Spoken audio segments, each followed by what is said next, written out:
பாரம்பரியமான சத்துக்கள் நிறைஞ்ச கருப்புளுந்தங்கஞ்சி தாங்க ரெடி பண்ண போகிறேன். இதை தாராளமாக டெய்லி ஒரு கிளாஸ் எல்லாருமே குடிக்கலாம். இதை குடிக்கிறதுனால நம்ம எலும்பு ரொம்பவே வலிமையாக இருக்கும். கை கால் வலி, இடுப்பு வலி, உடம்பு வலி இதெல்லாமே வர்றது தடுக்கலாங்க. இப்போ இந்த கஞ்சி எப்படி செய்யுதுன்னு பார்க்கலாமா?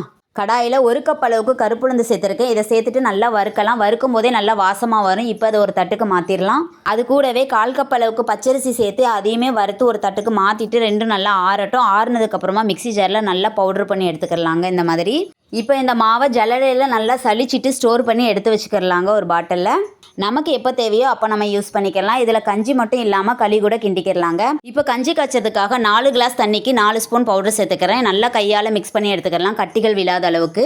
இப்போ ஸ்டவ்வை ஆன் பண்ணிவிட்டு மீடியம் ஃப்ளேம்லேயே வச்சு ஒரு 4 நிமிஷத்துக்கு நல்லா கிண்டி எடுக்கணும். நல்லா கொதிச்சு வரும் பார்த்தீங்களா? அப்போ சுக்குத்தூள், ஏலக்காத்தூள் ரெண்டுமே சேர்த்து நல்லா கலந்து எடுத்துக்கலாம். இப்போ ஒரு கிளாஸ் காய்ச்சி எடுத்து வச்சுருக்க பாலை சேர்த்துட்டு தேவையான அளவுக்கு நாட்டு சக்கரை சேர்த்து கலந்து எடுத்துக்கலாங்க. ஓரளவுக்கு இறுகி வந்ததுக்கப்புறமா நம்ம ஸ்டவ்வை ஆஃப் பண்ணி விட்டுடலாம். இப்போ ஒரு கடாயில் நெய் கூடவே நட்ஸு, துருவன தேங்காய் இதெல்லாமே சேர்த்து தாளித்து விட்டுடலாங்க. வளர குழந்தைங்க டெய்லியும் இதை எடுத்துக்கிறலாங்க. சத்தான டேஸ்டியான கருப்புளுந்தங்கஞ்சி. இதில் நிறைய புரோட்டீன் சத்துக்கள் இருக்குது. ஆரோக்கியமான இந்த கஞ்சியை நீங்களும் கண்டிப்பாக ட்ரை பண்ணி பாருங்கள்.